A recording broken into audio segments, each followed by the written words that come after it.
Assalamualaikum warahmatullahi wabarakatuh. Perkenalkan, nama saya Aura Fatimah dengan NIM 21111011171. Saya dari program studi Pendidikan Agama Islam dari lokal PAI 7. Di sini saya akan menjawab dan menjelaskan tugas ujian akhir semester 2 dari mata kuliah Sejarah Peradaban Islam yang diampu oleh Ibu Arbayah MPDI. Langsung saja, pertanyaan yang pertama, rentang waktu kekuasaan pada masa dinasti Abbasiyah. Pada masa dinasti Abbasiyah ini bertahan kekuasaan sekitar 5 abad atau 5 periode. Dalam 5 periode tersebut terdapat 37 khalifah yang menjabat, yaitu pada tahun 132 sampai 656 Hijriah atau 750 sampai 1258 Masehi. Pada masa dinasti Abbasiyah ini terdapat 4 periode. Yang pertama, periode pengaruh Persia yang pertama. Periode yang kedua, periode pengaruh Turki yang pertama. Periode yang ketiga, periode masa kekuasaan dinasti Buwayhi atau periode pengaruh Persia yang kedua. Periode yang keempat, periode ini yaitu periode dinasti Saljuk atau periode pengaruh Turki yang kedua. Selanjutnya, pertanyaan yang kedua yaitu terdapat 7 khalifah yang menjadi puncak kejayaan atau puncak keemasan pada masa dinasti Abbasiyah, yaitu yang pertama ada Muhammad bin Abdullah bin Muhammad dengan gelar beliau yaitu Al-Mahdi. Yang kedua ada Musa bin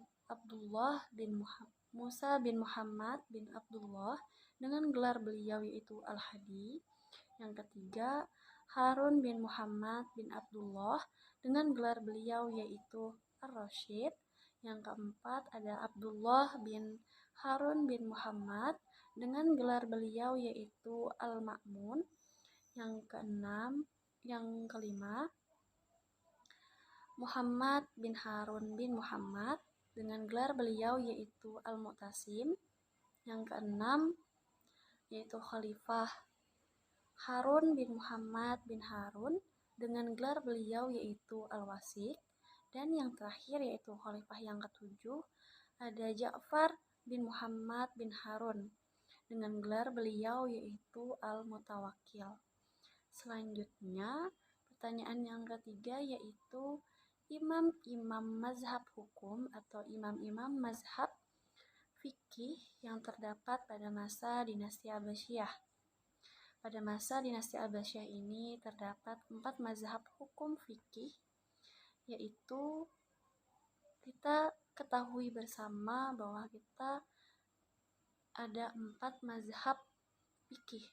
Yang pertama ada Imam Abu Hanifah yaitu Imam Hanafi dengan karya beliau yaitu Fiqhu Al-Akbar dan Al-Alim Al-Muta'an. Yang kedua Imam Malik bin Anas atau Imam Maliki. Karya beliau yaitu Al-Muwatta. Imam yang ketiga Imam Muhammad bin Idris Asy-Syafi'i atau biasa dikenal dengan Imam Syafi'i, yang karya beliau yaitu Al-Um dan Ar-Risalah. Dan yang terakhir Imam Ibnu Hambal atau biasa disebut dengan Imam Hambali.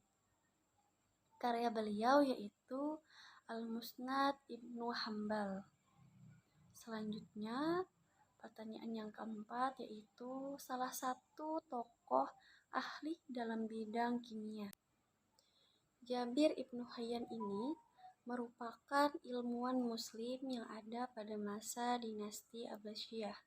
Beliau ini lahir pada tahun 721 Masehi, beliau melahirkan sebuah buku atau membuat sebuah buku dengan judul Alkimia, yang dimana dengan adanya buku tersebut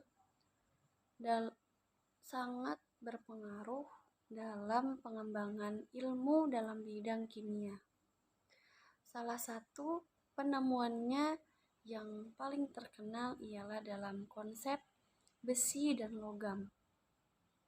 Beliau melakukan penelitian dan menemukan senyawa kimia yang dimana dapat mencegah besi dan logam agar tidak berkarat. Hal itulah yang menjadikan beliau sangat terkenal dari dulu sampai sekarang. Selanjutnya, pertanyaan yang kelima, penyebab kemunduran dinasti Abbasiyah. Yang pertama yaitu penguasa yang lemah. Karena penguasa yang lemah tersebut sulit mengendalikan wilayah yang sangat luas. Dan juga sistem komunikasi yang sangat minim dan belum maju yang menyebabkan lepasnya daerah satu persatu di bawah kekuasaan dinasti Abbasiyah. Yang kedua, kecenderungan para penguasa untuk hidup mewah, mencolok, dan berfoya-foya. Kemudian diikuti oleh para hartawan dan anak-anak para pejabat yang menyebabkan pemerintahan itu sangat terganggu dan mengakibatkan rakyat menjadi sangat miskin. Yang ketiga, adanya dualisme pemerintahan.